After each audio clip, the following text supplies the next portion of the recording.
glorify your holy name, Jesus Christ.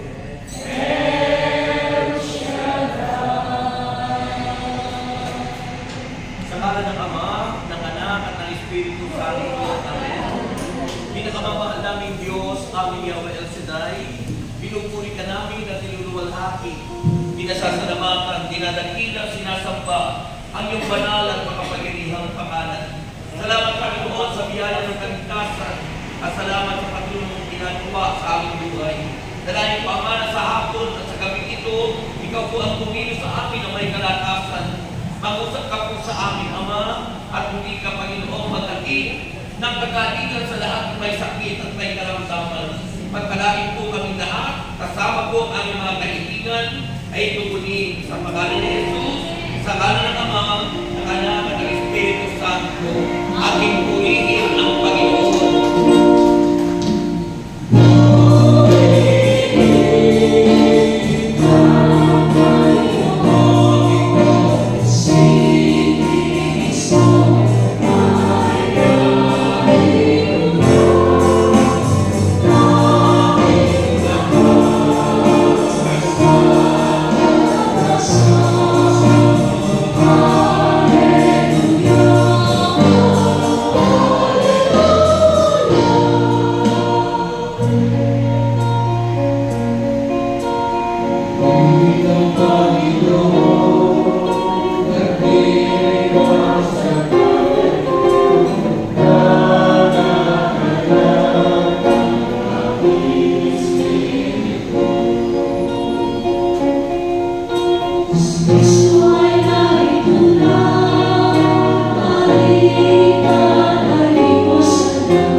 Okay, ang mabuting balita ng Panginoon ay kay San Juan, Kabanata 20, talata 11 lang hanggang sumusunod.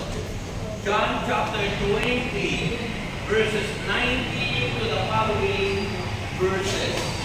At ganito po ang sinasabi, pakinggan po natin, nasa pakikinig ang paglago ng pananampalataya at ang pananampalataya ay nakukuha sa pakikinig at patuloy na pakikinig ng salita ng Diyos. Amen po. Sabi dito ng Bible, kinagabihan ng araw din iyon na unang araw ng linggo habang nakasara ang mga pinto ng bahay na kinaruroonan ng mga alagad dahil sa takot nila sa mga Hudyo, dumating si Jesus. Tumayo siya sa kalagitnaan nila at sinabi, "Sumainyo ang kapayapaan." Pagkasabi nito, ipinakita niya ang kanyang mga kamay at ang kanyang tagiliran. Tuwang-tuwa ang mga alagad nang makita nila ang Panginoon. Muling sinabi ni Jesus, "Sumainyo ang kapayapaan." Kung paano isinugo ako ng Ama, isinusugo ko rin kayo. Narinig niyo naman. Isinusugo tayo ng Panginoon. Oo, para dumami kayo at dumago ang gawain. Isinusugo tayo lahat ng Panginoon. Pagkatapos sila'y hininghang niya at sinabi, "Tanggapin ninyo ang Espiritu Santo. Kung patawarin ninyo ang mga kasalanan inuman, ay pinatawad na ang mga iyon. Subalit ang hindi ninyo patatawarin, ay hindi na pinatatawad." Ngunit si Tomas, na tinatawag na kambal at kabilang sa 12 ay wala roon nang dumating si Jesus.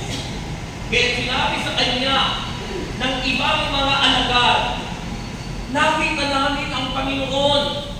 Sumagot si Tomas, "Hindi ako maniniwala hangga't hindi ko nakikita ang mga butas ng mga pako sa kanyang mga kamay at hangga't hindi ko na ilalagay ang aking daliri sa mga iyon at nahahawakan ang kanyang tagiliran."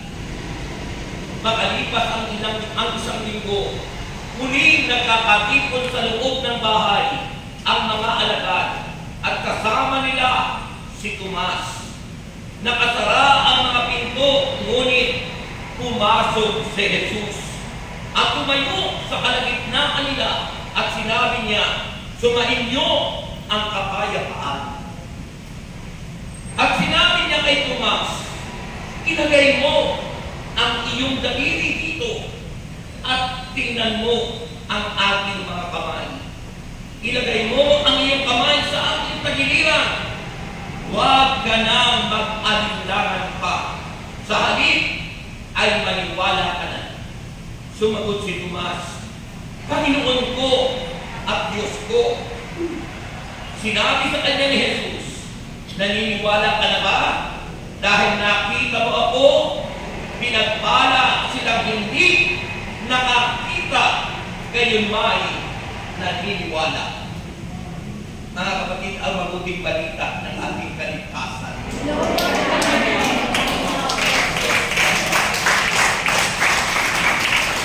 Amen. Gusto niyo sumayaw? Para wala yung inyong sakit sa tuhod. Gusto niyo sumayaw? Celebrate Jesus, celebrate. Buhay na ako.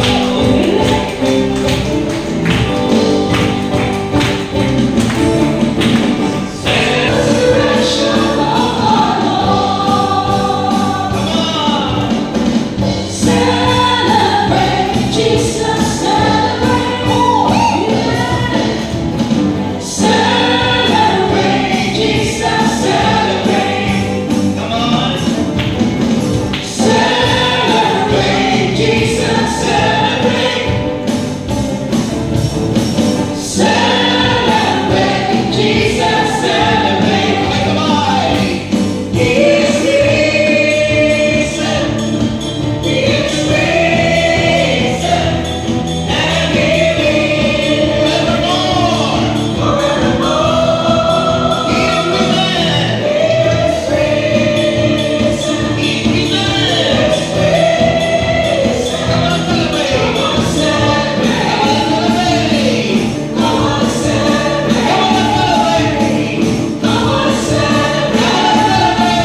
Ang lahat ng sumagot, answered prayer.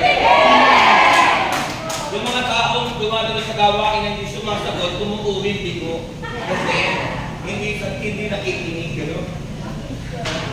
Kaya yung lahat ng sumagot, answered prayer. Sumagot ba lahat? Para lahat ay nakasagot, uulitin ko. Magandang gabi po sa inyong lahat. Yung lahat ay sumagot, answered prayer ang inyong lahat. Ang blessing na kayo maupo, na napakagandang presensya ng Diyos, mga kapatid. Okay. Ating pag-uusapan ngayon, kasi ay octave, kapag sa Tagalog, octava. Anong ibig sabihin ng octave? Yung muling pagkabuhay ni Kristo ay siniselebrate ng mahabang panahon at ay eternal paradise. Diba? Hanggang sa kanyang muling pagbabalik. Kapag ni Kristo. Ang ganda ng ating pag-uusapan, sabi rito naman nakasulatan sa parting ulihan ng ating gospel. Sabi niya rito, pakinggan niyo po ito. Sabi niya rito,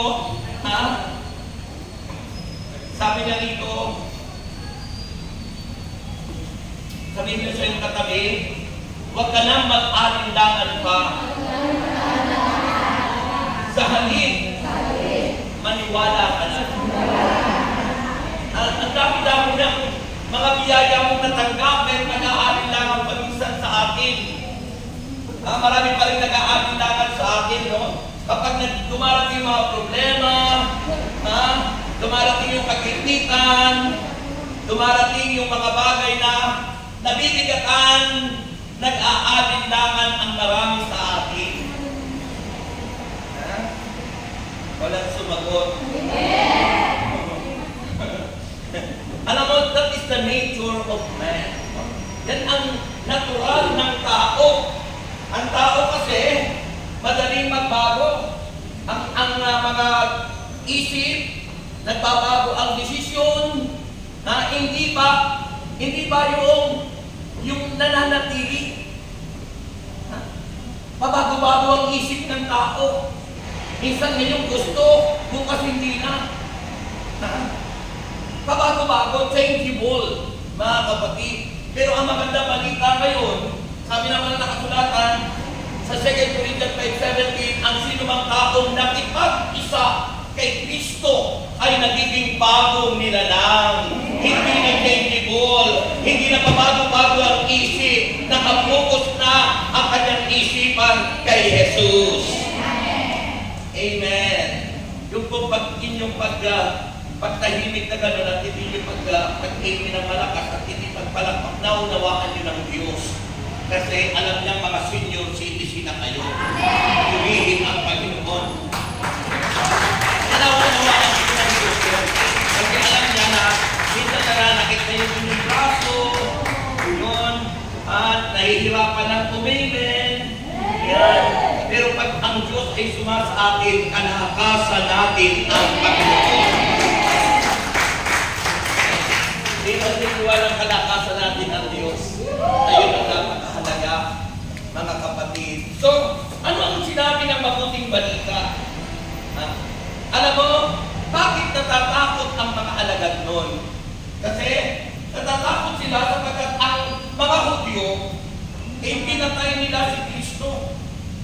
At natatakot yung mga alagad at saka sila isunod. Dahulihin. Kaya natatakot yung mga alagad at sila nagkukulong. Nagkukulong sila doon sa kwarto nilang pinagtitipunan. Dahil sila'y natatakot, sabi rito ng Bible, ginagabihan ng araw din yun. Ng unang araw ng Sanlinggo. Ano ang unang araw ng Sanlinggo? Ano po ang unang araw ng Sanlinggo? Linggo. Ang unang araw ng Sanlinggo ay Linggo at yun ang unang araw na ang Panginoon ay muling nabuhay.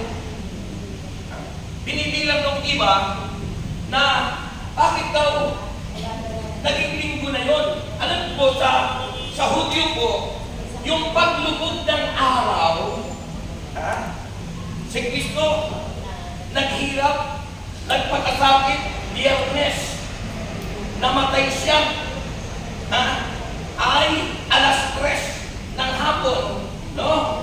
So, Biyernes pa po yun. Pagdating po ng alas 6, paglubog ng araw, ang bilang na po noon ay next day na, Saturday na yun. So, Friday, Saturday, tapos kinabukasan ng Linggo, kaya 3 araw. Ganun po sa Hudyo. Sa Hudyo po, bakit nagmamadali silang inalis sa krus at inilibing agad nila si Kristo? Kasi po, pag inabot po ng alas 6 ng gabi ng Biyernes, Saturday na po yun, Sabat, bawal na silang gumawa. Bawal na po silang gumawa kasi Sabat day na. Sa Hudyo, pag Sabado, hindi sila pwedeng gumawa kahit na magpindot ng elevator, maghugas ng plato, bawal na gumawa sa mga Hudyo. Kaya, bago mag-alas 6 ng gabi ng Biyernes, kailangan si Kristo matanggal din sa krus at mailibing agad kasi bawal na gumawa. Mahinga. May natutunan kayo. Kasi yung iba, nagtatanong sabi tayo, pero hindi nila iniisip yung, ano ba yung custombre, ng Hudyo. Halimbawa po sa Hudyo. Sa Hudyo po, ano ba, katulad ng Kristo ay nasa krus. Pagkatapos yung nanay niya, si Mama Mary, sinabi niya, Ginang, o babae, narito ang iyong anak. Pag sinabi kong ginang, woman, babae, yung po'y highest respect. Pinakamataas na respeto sa mga Hudyo. Sa kanilang costumbre, ano ka ba sa kultura. Sa kanilang kultura. Ang kultura ng Pilipino, pag sinabing babae at nanay ko yan, wala akong respeto. Ang tawag sa akin ay, nagtutudyo ka. Wala kang respeto, anak. Tinutudyo mo ako. Sabi nung ano. Yun yung custombre natin, yung kultura natin. Pero sa kultura ng mga Hudyo, pag sinabing ginang, babae. O, diba? Doon sa the first miracle of Jesus, ano yung paggawa ng wine sa Cana Galilee. Doon sa first miracle na ginawa ni Kristo, nang gumawa siya, tingkasanan doon, tapos daw naubusan ng alak, tapos sinabi ni Mama Mary, anak, wala na silang iinumin kasi po, sa kultura ng mga Hudyo, ay kailangan po yung iniinom nila ay yung wine na tinatawag unfermented wine. Ang ibig sabihin po doon, that's not yung hard rock wine. That is a pure fruit grape juice, pero nakakalasing din. Pero hindi nakakadamage ng katawan. Hindi po gawa ng distilleria dito ako. Amen ba? So, ano ang sabi ng Panginoon Yesu Cristo kay Mama Mary? Huwag mo akong pagunahan, Ina. O sa ating kultura, parang walang respeto si Jesus kay Mama Mary. Yan ang pambato sa atin, no? Pero ang pagbasa ng Bible, dapat aalamin natin saan ba sinabi ni Kristo yun? Anong kultura ang umiiral noong sabihin yun ni Kristo? Kultura ng mga Hudyo. Amen. So, ibig sabihin, nire-respeto ng mataas na pagrespeto ni Kristo yung nanay niya. Ang hina. Amen. So, ganun po yung mga kapatid kay Kristo. So, nakikita po natin dito sa ating gospel na Sabado ng unang araw ng isang linggo, araw po yun ng linggo. So, ang kultura ng mga Hudyo, kailangan hindi na sila magtatrabaho pagdating ng Sabado. At ang Sabado na nag-uumpisa ng alas 6 ng gabi ng Biyernes.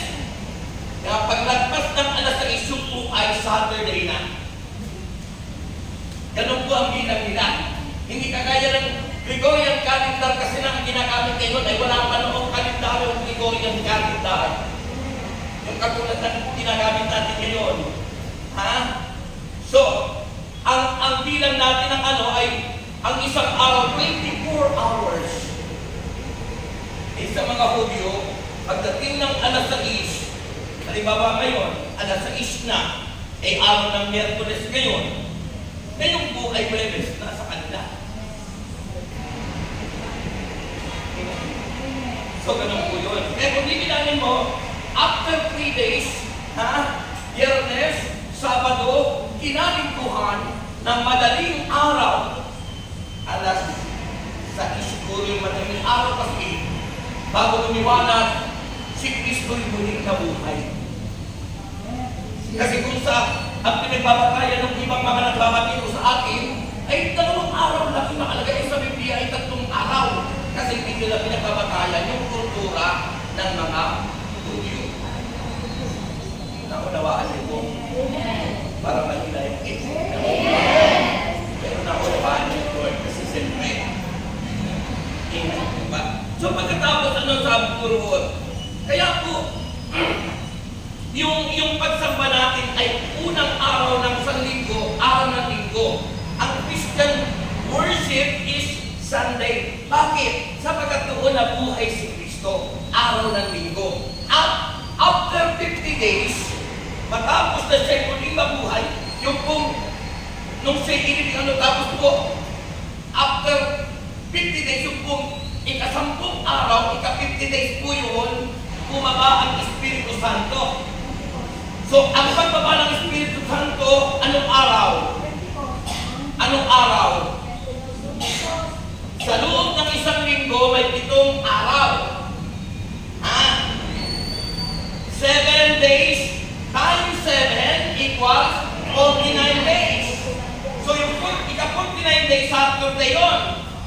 Plus 1 day, 50 days, Sunday, bumaba ang Espiritu Santo. Kaya ang pagsamba ng mga Katoliko Kristiyano ay araw ng linggo. Hindi araw ng Sabado. Yung mga Sabadista, Sabado. Kasi yun ang ginagawa nila sa Old Testament time, that on the 7th day, ika-7 araw, nagpahinga ang Diyos.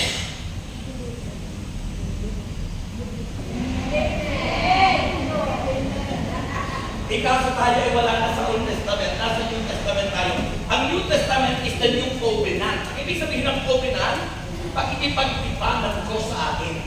Sa lumang tipan, ang Diyos ay nakipagtipan sa atin. Sa pamagitan po ni Moses, tapos kay Abraham, tapos po ngayon, lahat ng kapahayagan ng Diyos mula sa mga propeta, tawag doon ay the prophetic message of God, ay natupad lahat. The fulfillment of the prophecy of God in the Old Testament time was already fulfilled, natupad lahat kay Kristo Jesus na ating Panginoon.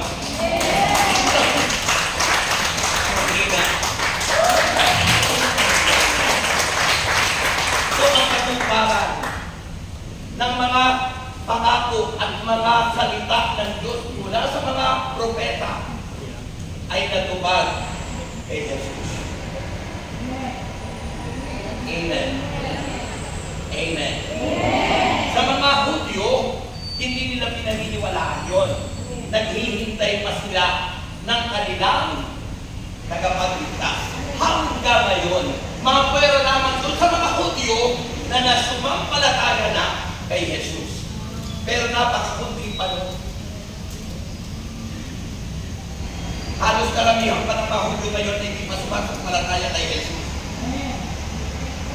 Mga kapatid, ay maniwala na sinasabi ng Bible sa Acts chapter 4 verse 12 na na kay Kristo lang ang kaligtasan at walang ibang pangalang ibinigay sa silong ng langit sa ikaliligtas ng mga.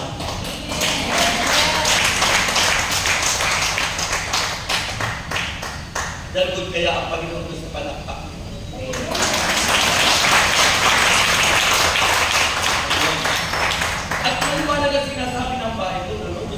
Philippians chapter 2, mula doon sa verse 1 to the following verses ng Philippians.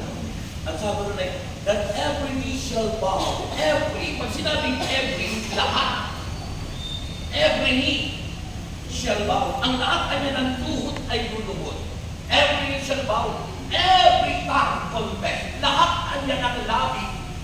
O dila, tongue. Every tongue confess.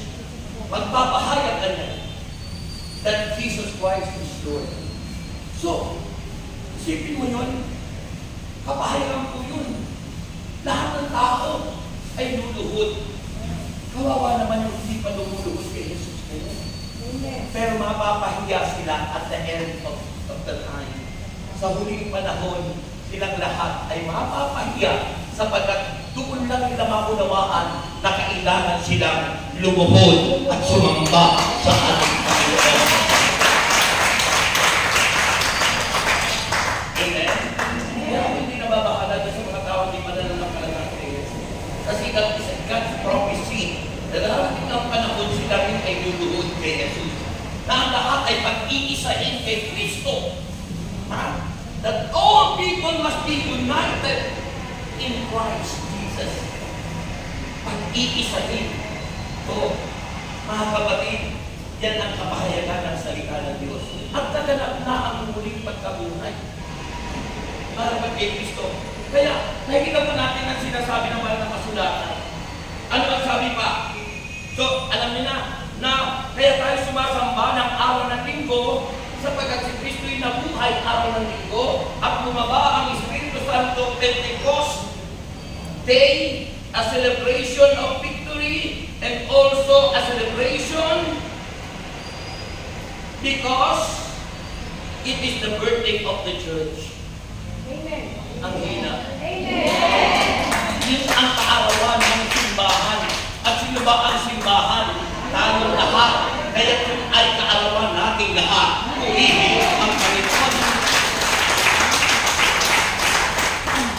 Kaya sa Pentecost, magbabatian tayo ng happy birthday. Okay. Ano bang kasunod mga kapatid? So naghahapit po sila. Nakasara ang mga pinto ng kanilang bahay na pinagtitipunan ng mga alagad. Subalit, sa baron, sila ay natatakot sa mga Hudyo. Subalit sa kalagitnaan ng kanilang pagkatakot, dumating si Jesus. Nakasarado po yung mga pinto, pero biglang dumating si Kristo, that is the glorified body. Pag ang katawan po natin ay katawang panlangit na, kahit na semento yan, lulusot tayo dyan. Ang hina.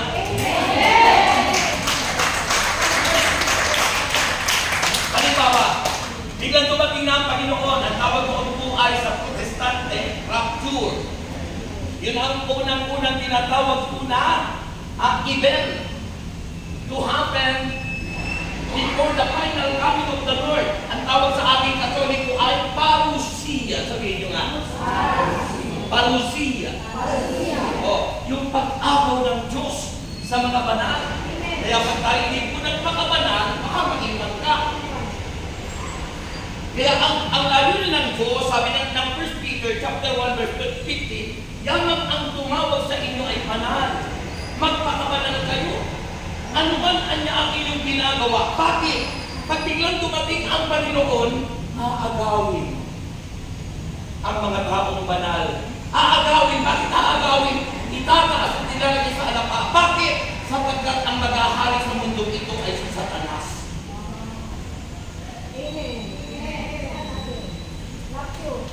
Si Satanas. Yun yung sinasabi sa Book of Revelation. Kaya sabi nun, kahit huwag niya kayong tatanggap ng tatak ng halimaw. Do not accept niya the mark of the beast. Yun doon sa Revelation chapter 13, sapagkat yun ay tatak ng mga di sumasampalataya.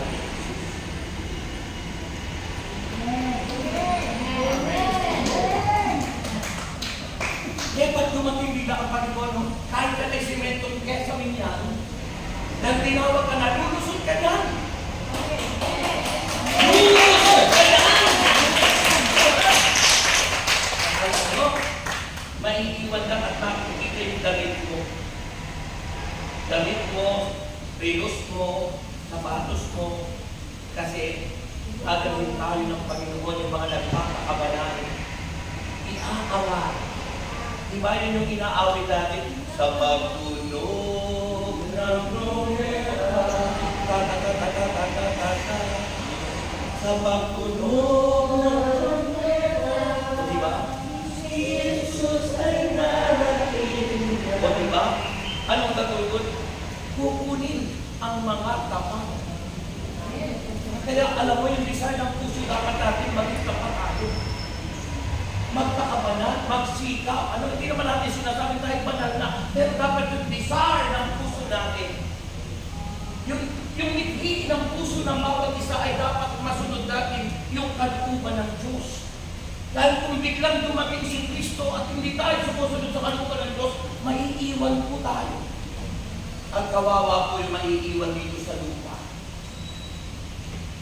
Sapagkat sabi nga doon, pag wala kang tatak, dahil nang-iwan ka, hindi ka na makabibili. Hindi ka na makapapasok sa McDonald's, hindi ka na makapapasok sa Starbucks, sa mga sikat na mga ano kasi wala kang tatak eh. So mapipilitan ka mas patatak kasi naiwan ka na. Eh pag nagpatatak ka naman, magiging pag-aari tayo sa Diyos. Pag naging pag-aari tayo sa Tanas, wala ka na chance makapasok sa langit. Kaya dapat po, tayo ay maging proper piligan. At paano tayo naging proper piligan? Ang tatak natin ay ang tatak ng Espiritu Santo na nagkakaroon. Grabe po yung palakpak mo sa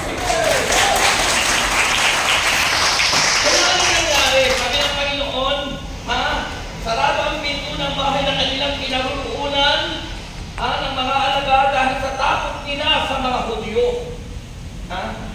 Dumating si Jesus. Nakasarado ang pinto, glorified body. Pero nakapagtataka, pakinggan mo yun, nakapagtataka, glorified body na si Kristo. Sabi ron ay, sinabi niya, sumainyo ang kapayapaan. Sabi sa English ay, peace. Peace. Kapayapaan. Hindi war, hindi gera. Peace. Yung ibang mga tao hindi nag-iisip yung sabi ng ibang mga, irayan natin at kayo na, hindi iniisip yung hirap na na may gera. Hirap ko na may gera. Hirap mo ka sa Israel, di ba? Daming namatay na bata. Sipin mo, pag nagkagera tayo, pag biglang nagkagera na yun, sa tiglam siguro makapatay na tayo lahat.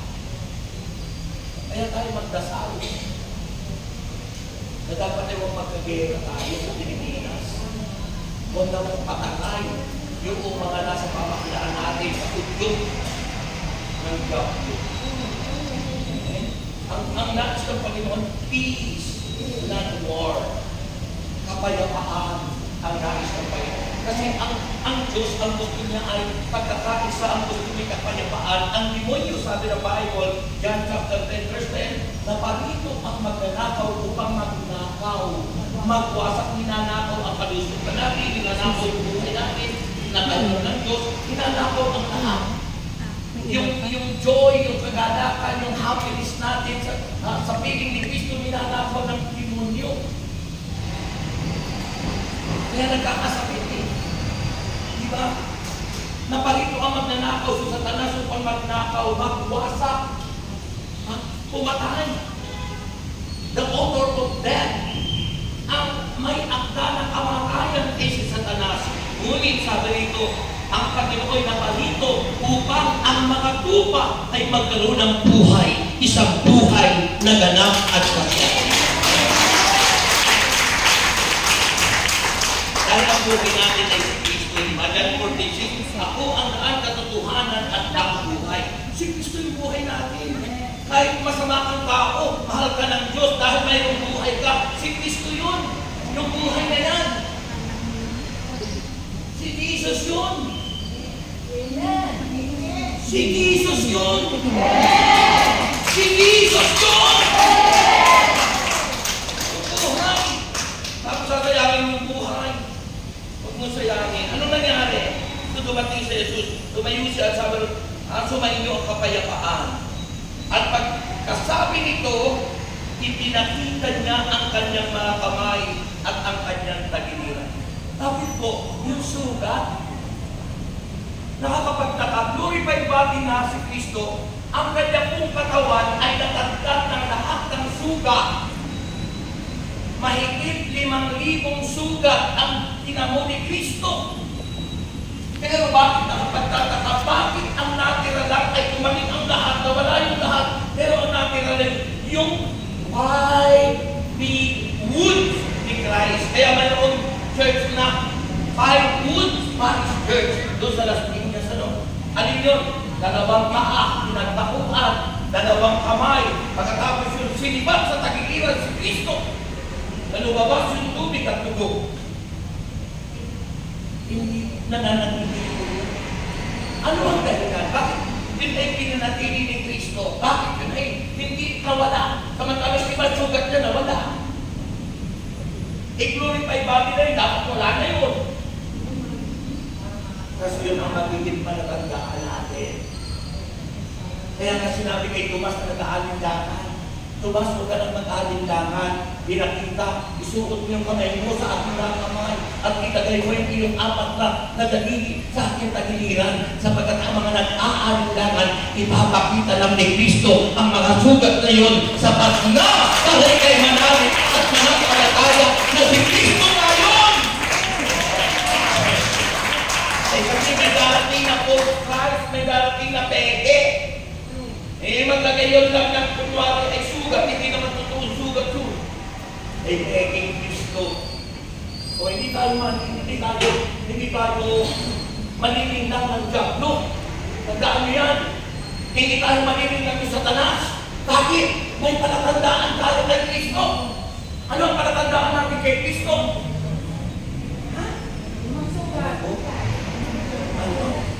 Yung inang sugat na malalaki sa paa, sa kamay, at sa tagiliran.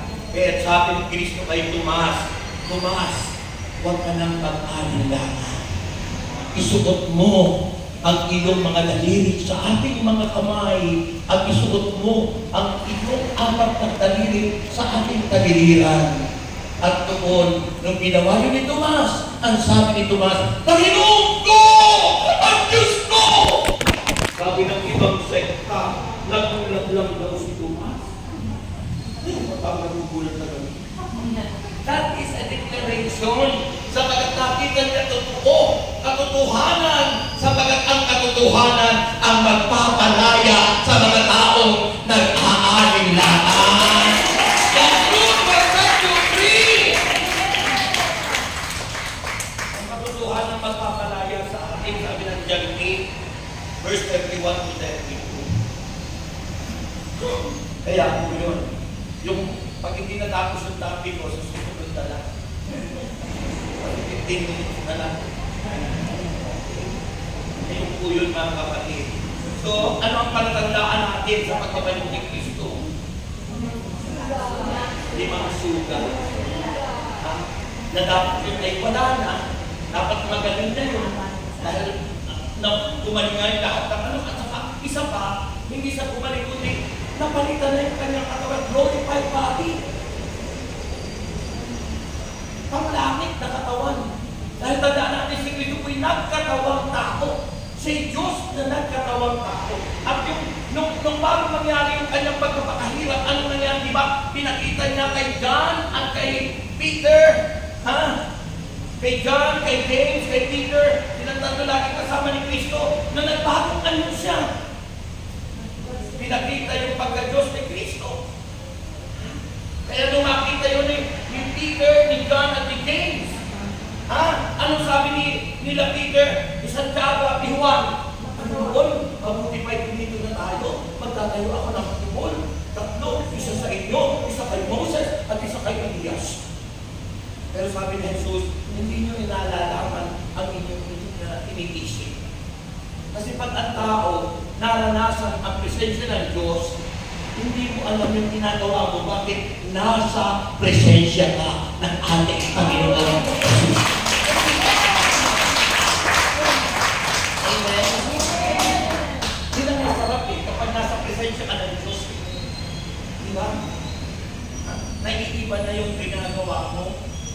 ginagawa mo na amin lahat sa kalooban ng Diyos. Pag wala po tayo sa presensya ng Diyos, ano yung mga chismosa, mga paninira, lahat na nandun, tumataya sa wedding, tumataya sa loto. That is immoral. That is immoral life. That is not moral. Hindi yan moral. Ha? Buhay yan ang immoral. Kasi hindi pagsunod sa kalooban ng Diyos. Kasi masama yun. Kasi kung tayo pumasa sa sugat, kung tayo pumasa sa alok ng mundo, sabi ng Biblia, sa Romans 12 verse 2, pag anya kayo pumayos ang unang mundo ito, mag-iba na kayo, magbago ng isip. Kung ang lagi nasa isip natin, ano yung tumama, Mare? Wag na. Huwag yung isipin yung tumama. Isipin nyo si Kristo ay magsusupply ng lahat ng ating pangangailangan. Chapter 4:19. Sabi ng Philippians chapter 4 verse 19, and my God will supply all our needs. So hindi po yung mga alok ng mundo ang magsusupply sa atin ng ating pangangailangan. At all time temporary. Hindi po yan. Pasamantala lang yan. Yung kaligayahan, di ba sabi ng Panginoon, my peace I give unto you. Di ba? It's a peace that the world hindi naman ibigin ng mundo. It's a peace that the world cannot understand. Hindi naman makunawaan ng mundo yung kapayapaan dulot niya. Peace to know, peace to live, my peace I give unto you. So ano po ibig sabihin ng password na peace? P-E-A-C-E. So diyan kasi 15 minutes na lang. Letter P stand for prayer. Ang tao nakipag-isa kay Kristo ay laging nakikipag-usap sa Diyos. Pero yung tao hindi pa nakipag-isa kay Kristo, laging nakikipag-usap, ano kaya tatama bukas? Ay, maray akong tumama. Ang taong binago ni Kristo ang nasa isip, nakikipag-usap sa Diyos, prayer. Remember, prayer is a conversation to God between you and God. Sabi ni Jesus, kung sila nanalangin sa Gethsemane, kay Peter, kay John, at kay James, uy, natutulog na naman kayo, sabi ni Jesus. Hindi nyo makakasamahan manalangin. Sabi ng Panginoon, manalangin kayo upang hindi kayo matangay ng tukso. Tukso po yung mga pagtaya sa wedding, pagtaya sa luto, lahat po ng galot ng mundo. Tukso po yun. Dahil gusto ng demonyo, maagaw tayo. Gusto ng demonyo sa kanya ka. Ayaw niya na ikaw ay mapunta kay Jesus. Kaya kung gusto niyo sa demonyo, tuloy kayo, magtaya kayo. Kaya yung mga numero sinasabi ko, yung mga verses na sinasabi ko, diyan ako pupunta sa internet. Amen? Sabi ng Panginoon, aayos sa Romans 12:2, mag-iba na tayo at magbago ng isip upang malaman natin kung ano ang kalooban ng Diyos, kung ano ang mabuti at nakalulugod sa Kanya at talagang ganap. Feel daw po. Ha? So, prayer. Kapag kayo problematic, asthmatic, sabihin sakitin, at walang ati, you pray. Manalangin kayo sa Diyos. Sapagkat sabi po ng John chapter 15 verse 7, kung mananatili sa inyo, kung mananatili kayo sa akin, sabi ni Jesus, at mananatili sa inyo ang mga salita ko, hingin nyo na ang inyong mga kaibigan at ibibigay niya ito sa inyo. So anong gagawin? Manatili tayo sa Kanya at yung salita niya na pinakitigan natin ay manatili sa puso natin. At anumang hingin nyo, prayer. Humihingi tayo sa Kanya, ibibigay sa akin. So you need to pray always because prayer is our weapon. Pananggalan po natin ang panalangin. Pag hindi kayo nananalangin ng po, madali kayo matangay ng tukso. Pag hindi po kayo nananalangin ng po, matatakutin kayo. Pag hindi po kayo nananalangin ng po, kaluskus lang ng pintuan, takot na kayo para ng mga alagad. Kasi sila po, kahit nakasama nila si Jesus, hindi po bihira silang pagdasal. Kaya sabi ng Panginoon, hindi ba ako masasamahan pagdasal? Kasi lagi silang tulog. Parang yung iba sa inyo, nasa prayer meeting at tutulog. Di ba? Pangalawa, letter E. Is everything. Sabi niyo, everything. Ano pang ibig sabihin ng everything? So, usapin mo sa sinabi ng kanila, and everything will be given unto you. Ang lahat ay ibibigay sa atin ng Panginoon through our prayers. Sa pamagitan ng panalangin, God will supply all our needs. Ibig sabihin, all, it means everything. Lahat ng kailangan natin ay ibibigay sa atin. Amen? Amen? And letter 8, remember when you pray, God is always able and available. Ang Diyos po'y maaasahan kapag kayo tumatawag sa Kanya. Lahat ay tutugunin ng Panginoon. Akala mo lang ay pinuka. Yun lang ang nasa isip natin. Akala natin hindi tayo tinugon. Pero tinugon ka ng Diyos. Kanya lang ang tugon sa'yo ng Panginoon. Anak, magsasama sa'yo yan. Kaya hindi ko binigay sa'yo. Humihingi ka pa ng asawa, 85 years old ka na. Yun ang ibig sabihin nyo. Diba?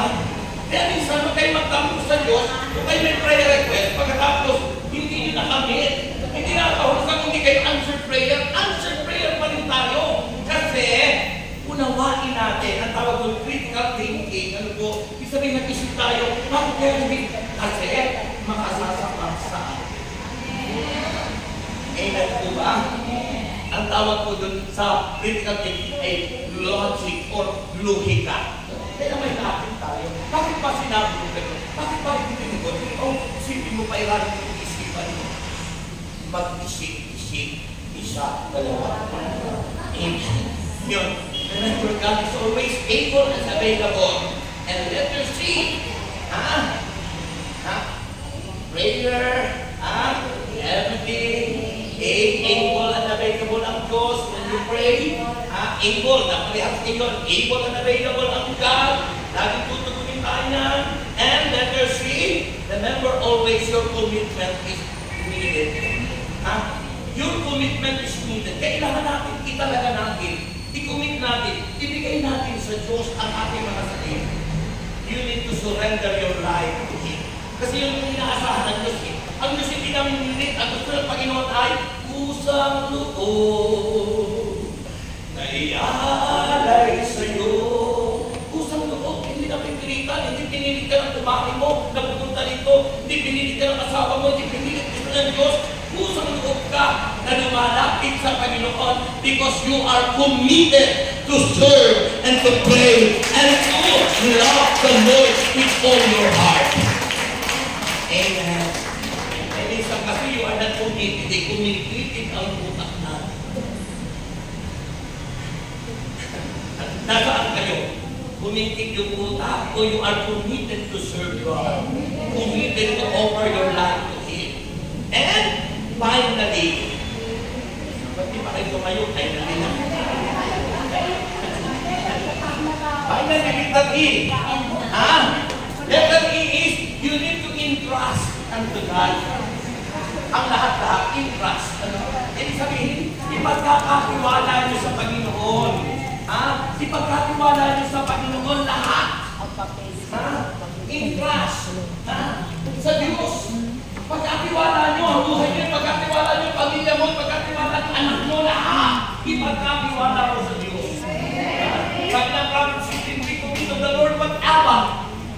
Commit to the Lord but Abba. Sabi nyo, commit to the Lord but Abba.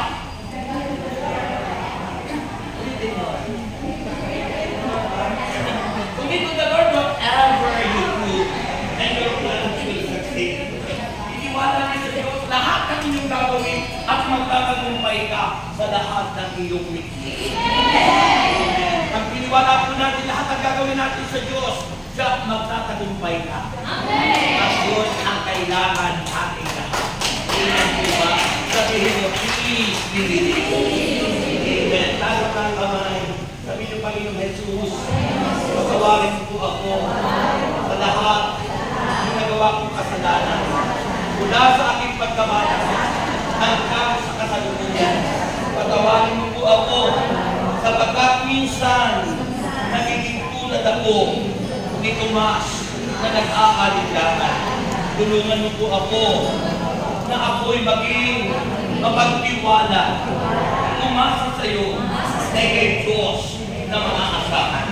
Kaya naman, sa mga oras na ito, itinitiwala ko sa iyo ang aking buhay sapagkat Panginoon Jesus, sa iyo ang buhay ko.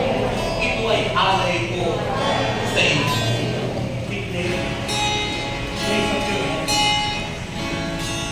Hallelujah.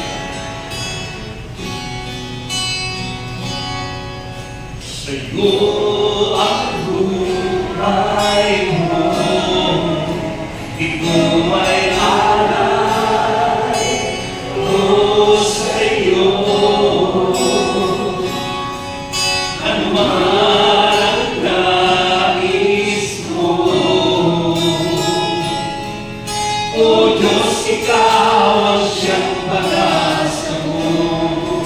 Sa iyo ang buhay ko, sa iyo ang buhay ko, ito ay alay ko sa iyo.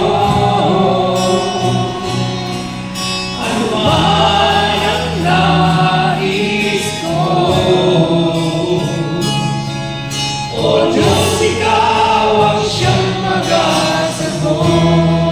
Gawin mo, gawin mo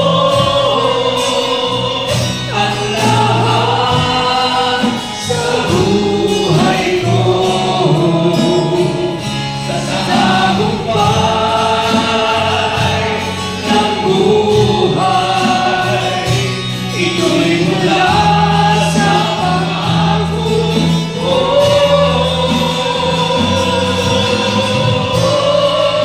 Turuan ko na magmahal ang puso ko at ibalik ang tao sa piling mo. Gamitin mo, Lord, ang lahat ng buhay ko. Gamitin mo ang lahat sa buhay ko. Sa tagumpay ng buhay. Mula sa pangako mo. Yes, hallelujah. Turuan mo na magmahal ang puso ko at ibalik ang tao at ibalik ang tao at ibalik ang tao sa piling mo.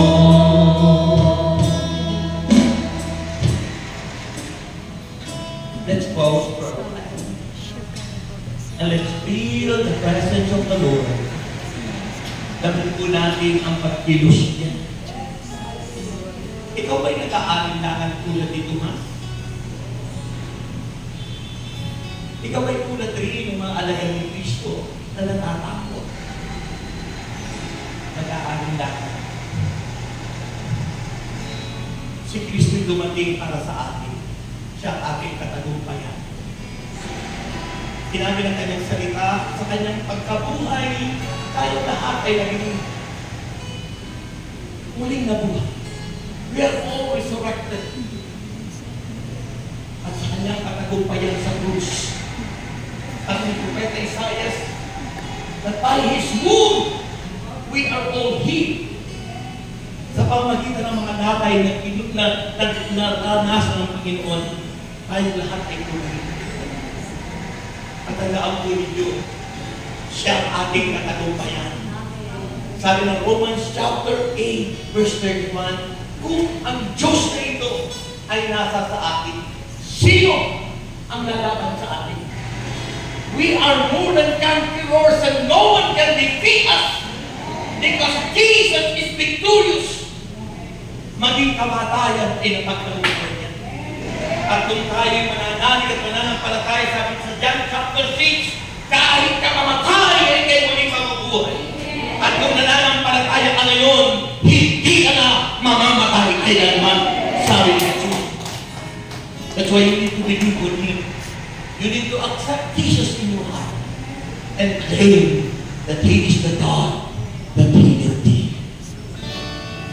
Patog lang yung kamay sa inyong ulo. Yes. That healed thee, I am the Lord, your healer. You claim He is the I healer. send my word and heal your disease. I am the Lord, your healer. Yes, come on. I am the God Yes, Lord. that healeth thee. Hallelujah. I am the Lord, your healer. I sent my word I sent my word and healed your and disease. heal your disease. I am the God, I am the God, your healer. your healer. You are the God. You are the God that healeth thee. You are the Lord, my healer. You sent your word and healed my disease. You are the Lord, my healer. Ang nanang Diyos, ikaw ang Diyos na magagamot. At ngayong oras na ito'y naniniwala mo, kumikilos ka na may kalakasan. Na kaming mga sumasampalataya naniniwala na kaming lahat ay tinataluyan mo ng kapangyarihan at yung pinagagaling. Ang lahat na may sakit ay yung pinagagaling at pinalalaya. Receive the healing power. Be healed. Tanggapin mo ang kagalingan dulot ni Kristo.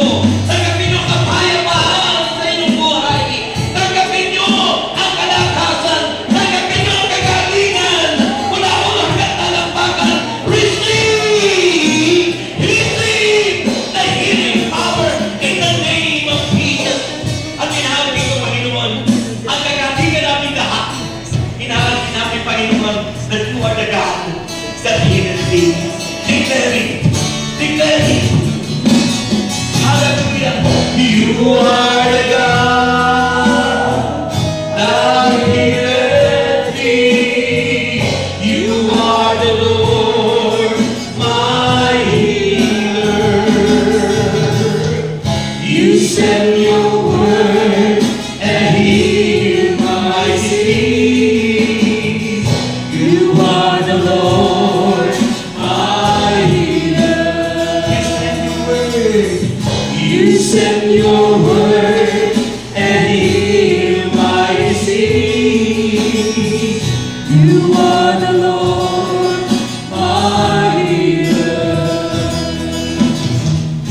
You send your word and heal my disease. You are the Lord, my healer. Lahat ng pinagaling ay magpuri sa Diyos. Palakpakan natin ngayon. At sabihin mo ngayon, I am healed. Magaling na ako. Sabihin mo ngayon, I am strong. I am strong. Malakas na ako. Malakas na ako. Sabihin mo ngayon, I am rich. Mayaman na ako. Sa ngalan ni Jesus. Anong sagot? Palakpakan natin sa Diyos. Sabi ng dalawang leader at nakasulat ka sa Biblia, kung ano ang inyong isipin at sabihin, yun ang mangyayari sa inyo. Kaya kung ang bukang bibig nyo, mahirap ang buhay, maghihirap kayo. Kung ang bukang bibig nyo, may sakit kayo, may sakit talaga kayo. Pero kung nasa isip nyo ngayon, mayaman na kayo, magaling na kayo, malakas kayo, hindi kayo matanda, bata kayo, huwag kayo mag-isip na kayo matanda na, isipin yung bata pa kayo sapagkat walang tumatanda anak ng Diyos. Purihin ang Panginoon. Amen. At ang lahat ng mga prayer requests at manalig kayo magtiwala na kayo lahat ay answered prayer na. Ama namin Diyos, magbasa ng mga bagay na ito, panyo, asin, langis, biblia, wallet, bag, passport, papeles, at lahat ng ito, Panginoon, sa namin pinagkakatiwala.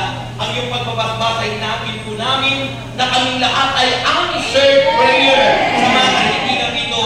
Kasama po ang aming mga alatandog na ito po ibabalik mo yun sa iyong pangako, siksiklik ka tumaapaw. Ang ginamit po namin ito, Panginoon, as we sing, give thanks with a grateful heart of Jesus. Habang kinukulekta